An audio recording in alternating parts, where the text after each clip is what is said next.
Hola, estudiantes de segundo B, segundo BI y segundo AI.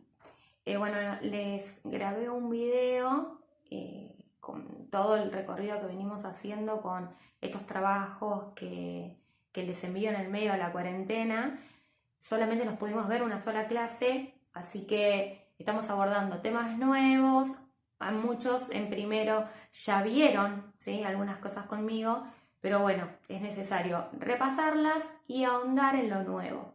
Así que yo ahora voy a desaparecer de la cámara y voy a enfocar solamente el mapa conceptual que les preparé. En realidad es como un cuadro en donde reúne todos los temas, y voy a ir explicando detrás de cámara. Bien, nosotros estamos viendo estado, ¿verdad?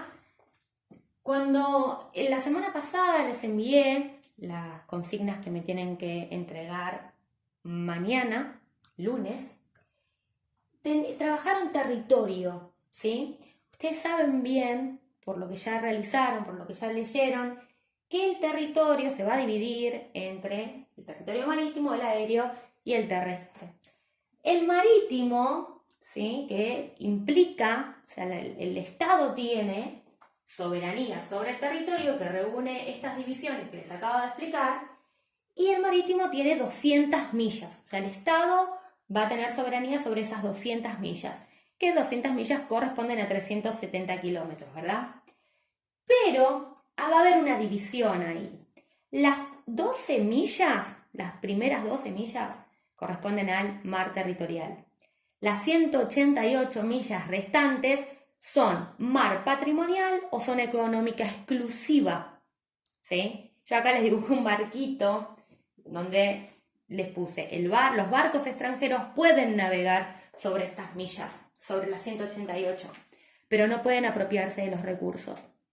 Por ende, yo he publicado un texto en el Classroom el 2 de abril, ¿sí?, en donde hace referencia justamente a la legitimidad del reclamo de la Argentina sobre las Islas Malvinas.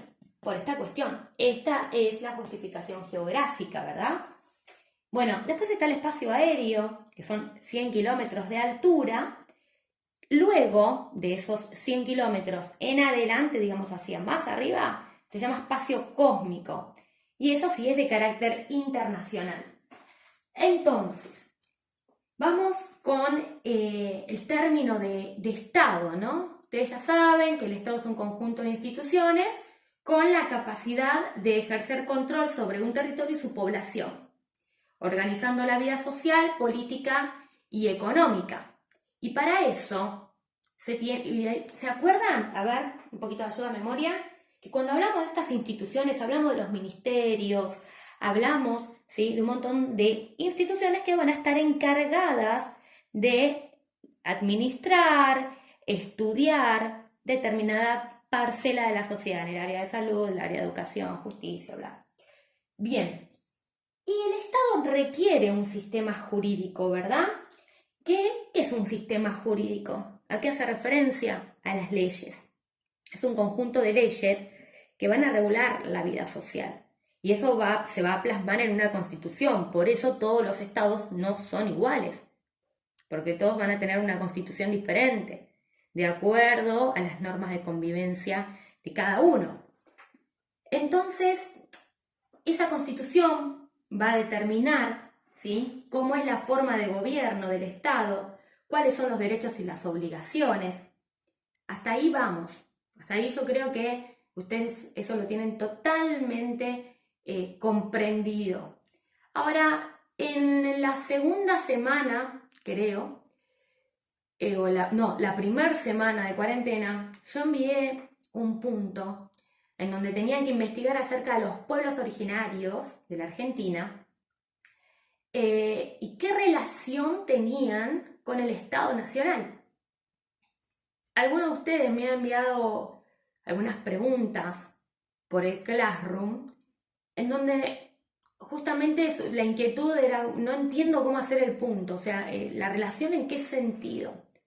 Bien, les comento algo. En 1994, la Argentina incorpora el reconocimiento de todos los pueblos originarios y el derecho de todos los ciudadanos a vivir en un ambiente sano. Entonces, ¿a qué hace referencia eso? ¿Qué pasaba con esos pueblos originarios previo a 1994? O sea, el Estado que los reconocía, no los reconocía. ¿Qué sucede con eso? ¿Qué sucede con esos pueblos que tienen determinadas costumbres, determinadas religiones, que no son iguales a las que se emanan del Estado Nacional? Entonces, ¿qué pasa con la posesión de la tierra? ¿Hay un conflicto ahí entre propiedad y posesión, propiedad privada y posesión? Exacto, va a haber. Entonces, ahí es donde me parecía interesante que ustedes puedan indagar en esa relación, si es una relación de conflicto, si es una relación que en algunos casos puede ser diplomática, ¿no? O sea, que se haya llegado a un acuerdo que haya beneficiado a las dos partes. Bien, en la contraposición de un Estado nacional va a haber un Estado plurinacional, va a surgir esta idea de Estado plurinacional. Para el caso de América del Sur, vamos a tener dos ejemplos de un Estado que va a reconocer a sus naciones, ¿sí?, como parte de. Entonces, para el caso de América del Sur tenemos a Ecuador y Bolivia. Y estos estados plurinacionales, en el caso, por ejemplo, de Bolivia, se llevó a cabo muy recientemente, en el 2009, no hace mucho tiempo. Se promulga, o sea, Evo Morales promulga la nueva constitución y establece las bases de este Estado plurinacional, que implica, como ya les vengo diciendo, en aceptar la existencia de diversas culturas y naciones dentro de sus territorios. Entendiendo, ¿no?, que los estados son el resultado de las diferentes formas en las que se han relacionado las sociedades a lo largo de toda la historia. O sea, por eso los mapas, como yo les había dictado en la primera clase, no son estáticos, son dinámicos, van cambiándose esas fronteras, van cambiándose la forma en que los estados van a asumir la relación con sus naciones. Entonces ahí entendemos, y ahí recuerdo una frase que les digo siempre, que los conflictos son el motor de la historia. Los estados, chicas y chicos, son los actores políticos fundamentales de la historia.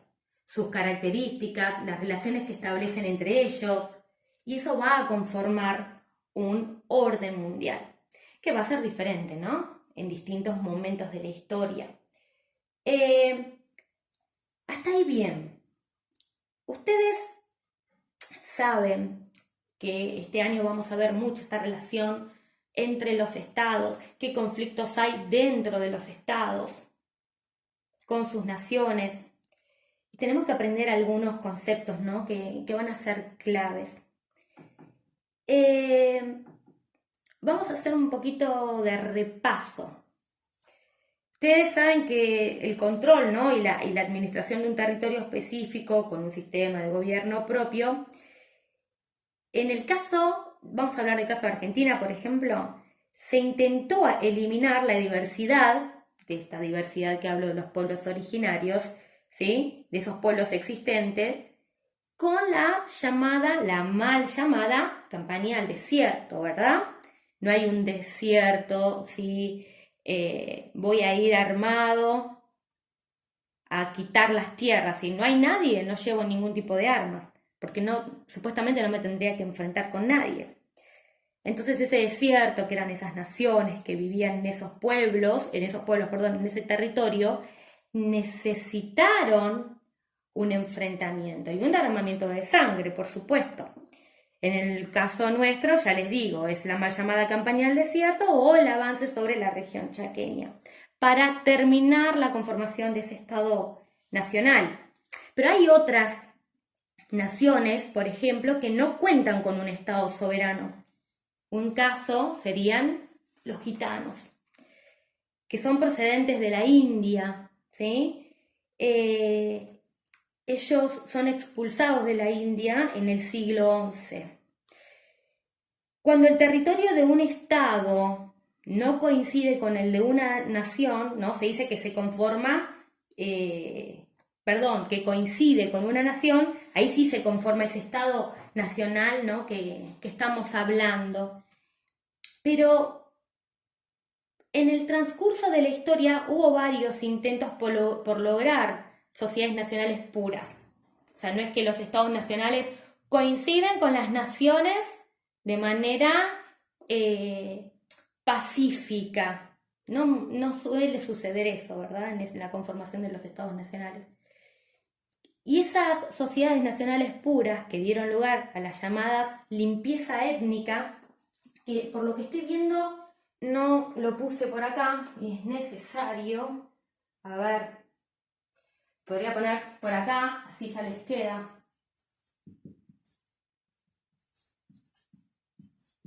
Limpieza étnica o genocidio.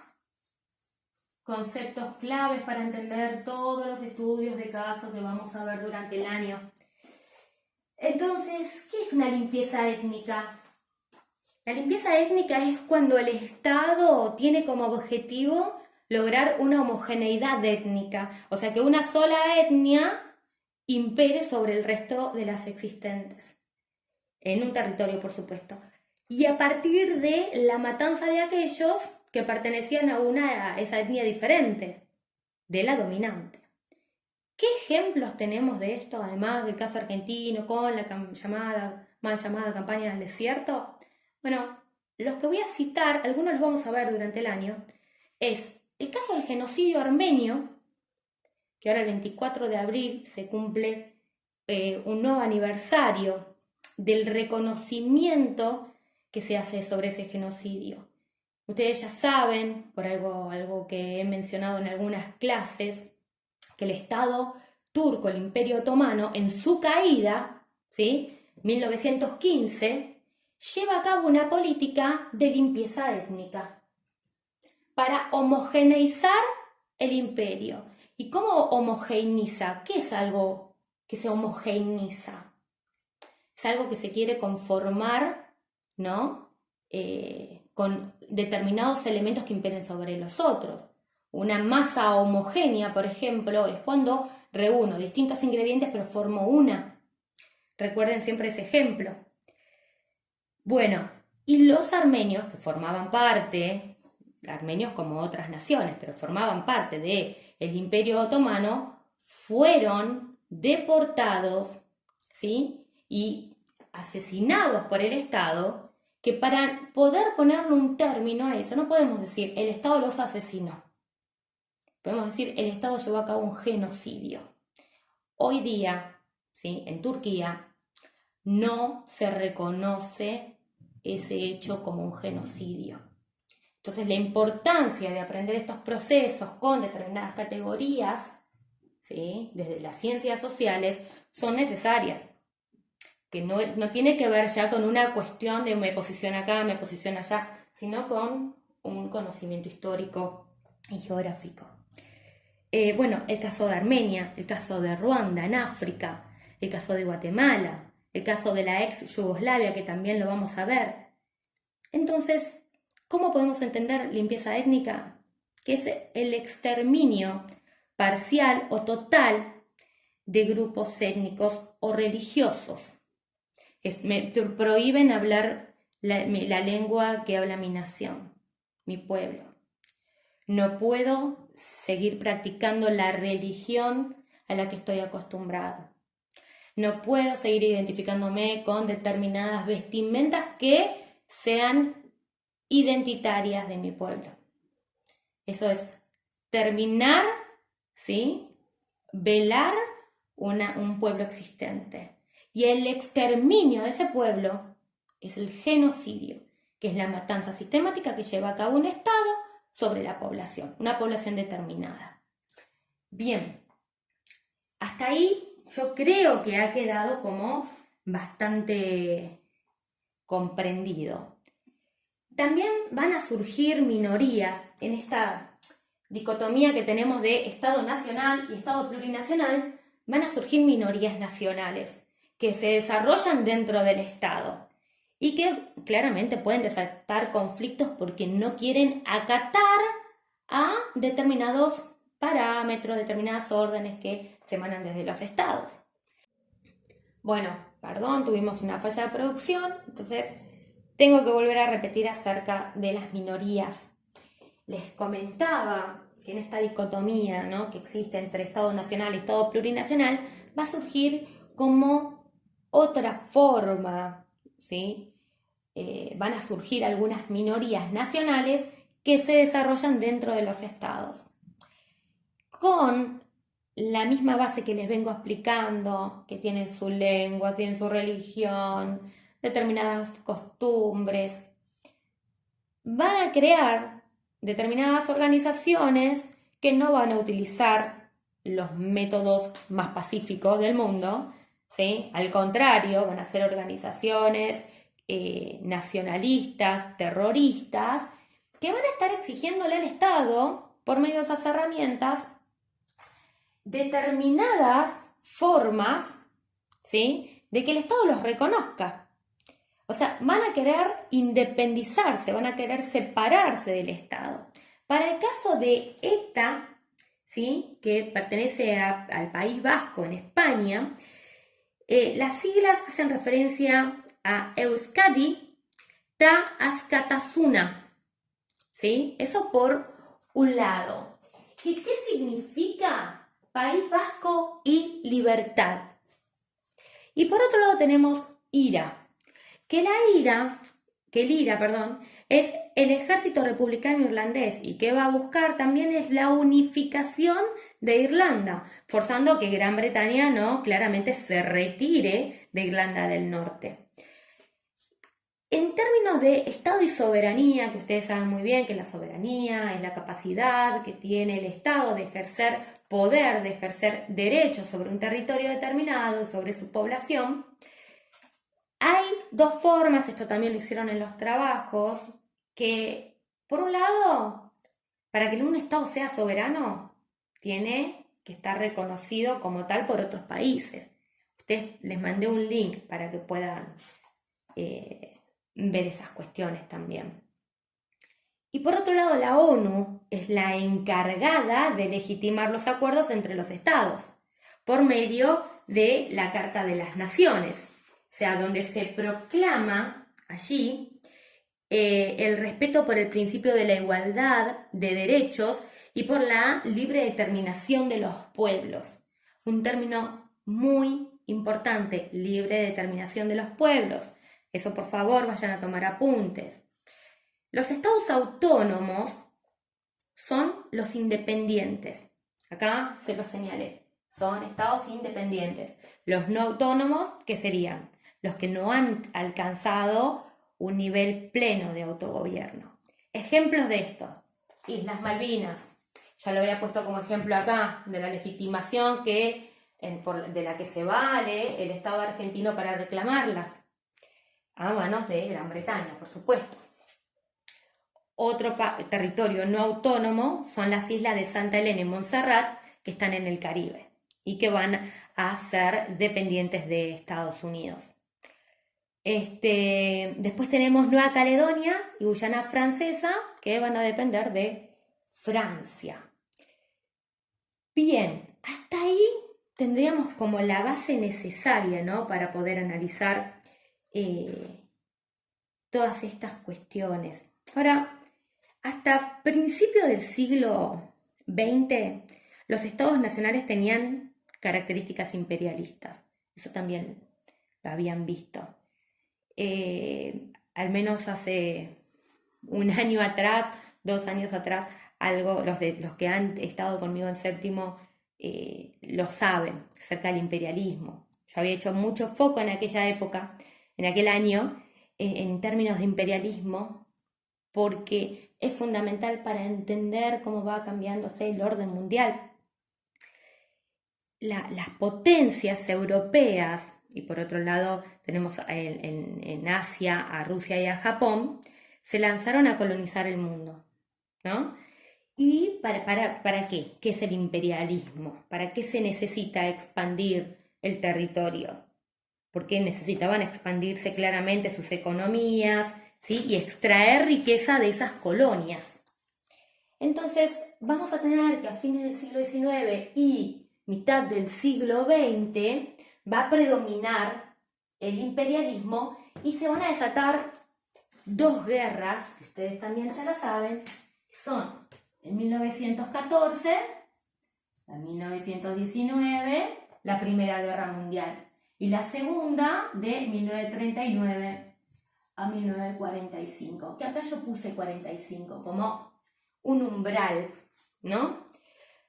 Acá vamos a tener que este orden mundial, ¿sí? La hegemonía, o término que vamos a aprender también este año, el poder de las decisiones mundiales van a estar repartidos en determinadas potencias. Esas potencias se van a pelear por una cuestión de territorios y por una cuestión de que el capitalismo, que también vamos a conocer este concepto en esta clase, en los ejercicios que les voy a mandar mañana, entra en crisis, entonces se tiene que reacomodar el mundo y se tiene que reacomodar ese poder. ¿En manos de quién va a estar? Bien, en 1945 esas potencias, Gran Bretaña, Alemania, precisamente, ¿sí? Japón, Rusia, y ahí ¿qué va a pasar con Rusia? ¿Qué va a pasar con Estados Unidos? Esas dos potencias, ¿sí? Va a haber una alianza y son dos potencias que nunca se llevaron bien. Entonces, para poder comprender, no quiero llenarlos de información y hasta acá vamos a llegar hoy, al menos, es el orden mundial dirimido con el imperialismo, ¿no? Fin del siglo XIX, mitad del siglo XX, con determinadas potencias. Ustedes me van a tener que hacer una línea de tiempo en relación a eso. 1945, el poder, se los adelanto, va a quedar dividido entre Rusia, que sería la Unión de Repúblicas Socialistas Soviéticas, la URSS, y por otro lado, Estados Unidos.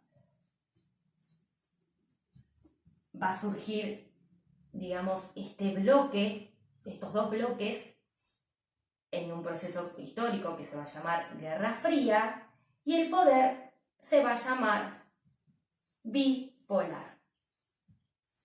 ¿Por qué bipolar? Porque el poder va a estar repartido en estas dos potencias. Entonces, son dos modos de producción diferentes: socialismo para el caso de la URSS y capitalismo para el caso de Estados Unidos.